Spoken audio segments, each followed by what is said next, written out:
حضرت ابو ہریرہ رضی اللہ تعالیٰ عنہ سے مروی ہے،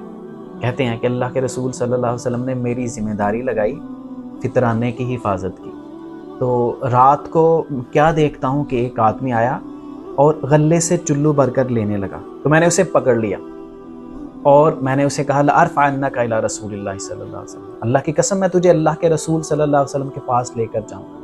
منتیں سماجت کرنے لگا، کہنے لگا کہ میں غریب ہوں، عیالدار ہوں، ضرورت مند ہوں، اس وجہ سے آ گیا تھا، میں اب نہیں آؤں گا۔ حضرت ابو ہریرہ رضی اللہ تعالیٰ عنہ نرم دل انسان تھے، اور مومن کو نرم دل ہی ہونا چاہیے۔ اس کو چھوڑ دیا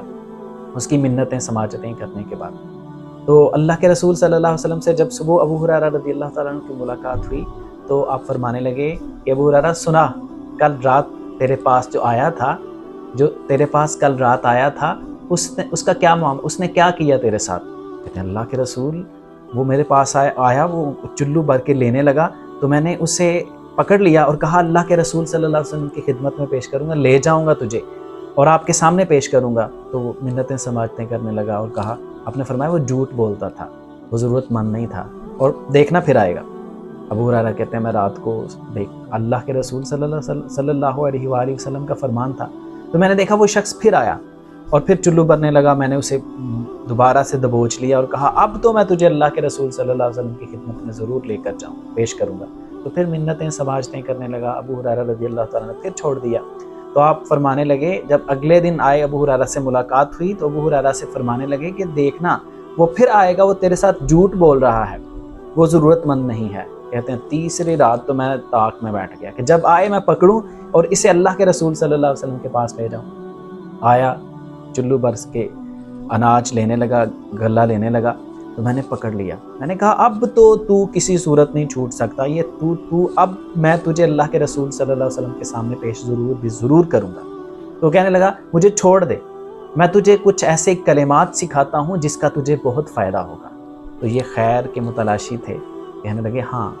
سکھا، تو کون سے کلمات سکھانا چاہتا؟ تو کہنے لگا کہ تو رات کو ایسا بستر پر جاتے وقت آیت الکرسی پڑھ لیا کرو، اللہ کی طرف سے تمہاری حفاظت کے لیے ایک نگران فرشتہ مقرر ہو جائے گا اور کوئی شیطان تجھے رات بھر کوئی نقصان نہیں پہنچائے گا۔ آیت الکرسی کی تاثیر۔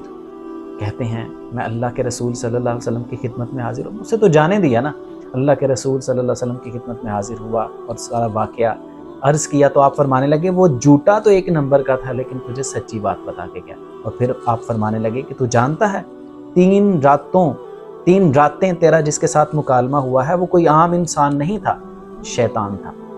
تو آپ علیہ الصلوۃ والسلام کی تصدیق سے پتہ چلتا ہے کہ اس نے جو بات بتلائی وہ بات بالکل سچ تھی اور حق تھی، جو آپ نے فرمایا کہ تجھے تھا تو جھوٹا لیکن بات سچی کہہ گیا۔ تو ہم بھی اس کو معمول کیوں نہ بنا لیں کہ جب بھی ہم راتوں کو بستر پر جائیں تو اللہ کے حکم سے آیت الکرسی کی تلاوت کریں، تو ہم بھی اس کو معمول بنا لیں، جب بھی ہم اپنے بستروں پر جائیں تو سورت آیت الکرسی کی تلاوت کریں، آیت الکرسی کو پڑھیں، تو اللہ کی طرف سے یہ یقین کرتے ہوئے کہ اللہ ہماری حفاظت کے لیے ایک نگران فرشتہ مقرر کرے گا اور شیطان ہمیں رات بھر نقصان نہیں پہنچائے گا۔ آج ہم پریشان ہیں، سمجھتے ہیں کہ ہم شیاطین کے شکنجے میں ہیں، طرح طرح کی آزمائشوں میں مبتلا ہیں، طرح طرح کی آزمائشوں میں مبتلا ہیں۔ لوگ جادو ٹونے کا شکوہ اور شکایت کرتے ہیں، وہ اس کو معمول کیوں نہیں بنا لیتے اور اللہ کی حفاظت میں کیوں نہیں چلے جاتے؟